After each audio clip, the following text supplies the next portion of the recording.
Hey guys, happy Tuesday. Jacqueline Fernandez here at the Alert Center. Thank you so much for joining us this afternoon. Today we are talking with the Better Business Bureau about charitable giving, some things that you should know, especially if you've been affected, like most of us here in America, I'd like to say, by the Texas flooding in Central Texas. Just a lot of lives lost there, unfortunately. And we can do our part to give back, but of course we want to make sure that the funds that we do donate to the victims of those Texas floods are actually going to them. So here to discuss this in some detail is Tristan with the Better Business Bureau. He's joining us now. Tristan, thank you so much for joining us today and for some of these tips that we're going to get into detail and discuss. Yes, thank you for having me. Of course. So when we're talking about making sure our donations count, what specifically are we looking to avoid, right?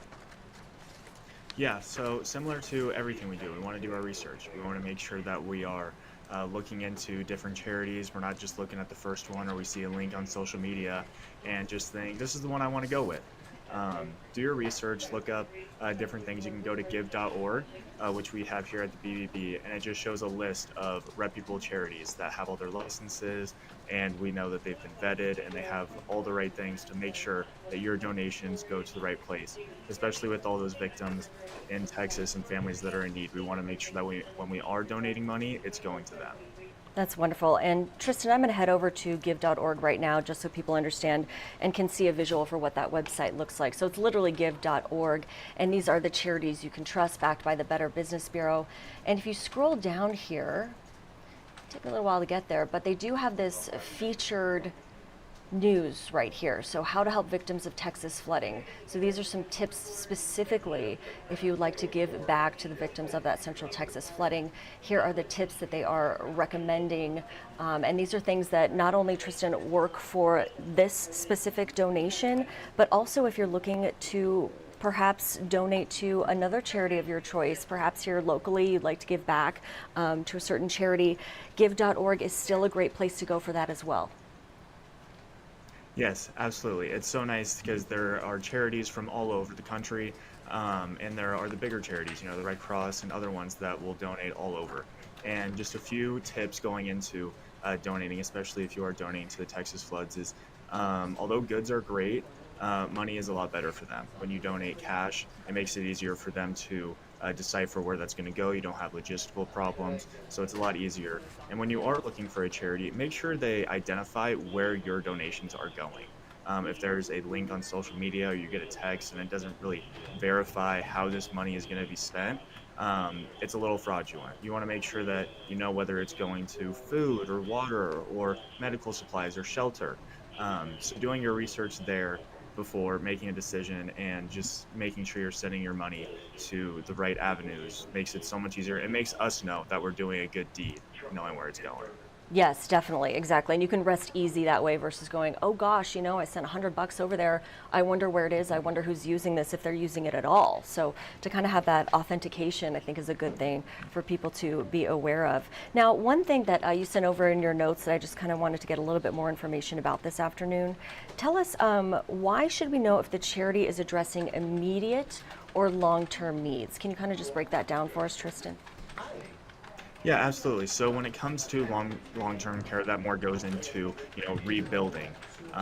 So if you want to donate to the rebuild and kind of making sure people can get their homes built again, or kids can go back to school, things like that, then that's what you want to get into. But if you want kind of your money to go to immediate care, food for these families, shelter for these families for the time being right now, then that's more the idea you should go with. And along with that, if you do see a link that is a crowdfunding, so some people will post links and say, hey, donate here and I'll send all this money to this charity. Maybe just send the money directly to that charity, just so you can do it right away. You're not sure when they're going to send it, but if you send it right away directly to the charity that you want, those families can be helped a lot sooner. Yes, that is great. Great advice there. And then just to kind of round out the discussion, though, so some BBB accredited charities include the American Red Cross, you mentioned that one, Salvation Army, or Matthew 25 Ministries, and those are specific for the Texas flooding if you'd like to donate and help out with that. Anything else you'd like to add today, Tristan, as far as giving back to the victims? When it comes to giving back to the victims, you never know when we may be affected by something like this and we're going to be in need and be a victim, and really hope that other people go out of their way to help us. So Right. if you have the opportunity, please donate. Do your research first so you know you're donating to those families, to those victims, making sure they're getting your money and your supplies perfectly. There are no problems, and we don't want you to get scammed in the process. So do your research, and we can help these families as much as possible. Yeah, that's wonderful. All right, Tristan. Well, thanks for your time and nice to see you. Have a good rest of your day. Yes, nice to see you. Thank you. Thank you. All right, if you're just joining us, we were just discussing how you can make your donations to the Texas flooding victims count and how you can try to avoid some of those scams that are out there. Scammers like to take advantage and pull on our heartstrings, especially in situations like this. So just want to let you know about give.org. That's a place where they have a list of BBB accredited businesses that you know are trustworthy, that you know will get your donations and use them appropriately. Now, another BBB accredited charity includes the American Red Cross. We've got a couple other here specific for the Texas flooding victims, the Salvation Army or Matthew 25 Ministries. So those are the three top areas where you can donate your funds in whatever amount you choose, of course, and you'll know that they are in fact getting your cash donation, and it's going to really help people out there. So I'm going to switch gears a little bit now and discuss the weather here locally. So back here in Omaha, we're going to take a look from our Blackstone camera here. Gosh, it looks like such a beautiful day out there, especially after last night's storms, right? My gosh, where did that come from? So today, Senior Chief Meteorologist Rusty Lord anticipates slowly decreasing clouds out there. So this is kind of the perfect shot for that as we take a look toward downtown. And yeah, you can see those clouds kind of dissipating. A high of 86 and a light breeze, not too bad out there. Then tonight, clear with a low of 67. Wednesday, a 30% chance of morning thunder showers, mostly on the Nebraska side, and then partly cloudy. We're going to head out to 90th and Dodge now and take a live look out there. Not a lot of traffic seemingly at this point, and clearly a light wind with the American flag blowing in the breeze there. Not too bad. Now, a high of 88 on Wednesday. Then Thursday, I do want to bring your attention to our First Alert 6 weather day. That is going to be on Thursday with a 40% chance of a morning round of storms and then partly cloudy and breezy throughout the rest of the day. Let's take a look at the Desert Dome now that we have a sunny day to take you out there and look at that dome just glistening in the sun for you. Now, along with First Alert 6 weather day on Thursday, that evening, Thursday night, you can expect a 60% chance of evening severe storms with all types of severe weather possible. So this is something that our meteorology team is working on around the clock, trying to bring you the very latest to make sure that we're all prepped and ready for those storms.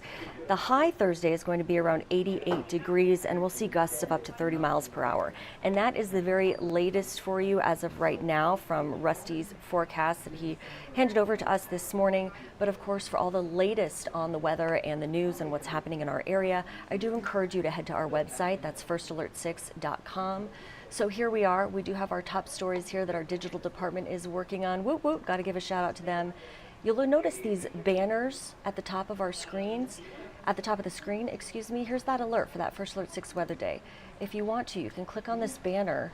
It'll take you to the latest and greatest from our Rusty Lord, and you can kind of check out these different severe weather risks, how these scatter storms will change, the increase of hail potential, gusty winds, tornadoes, etc.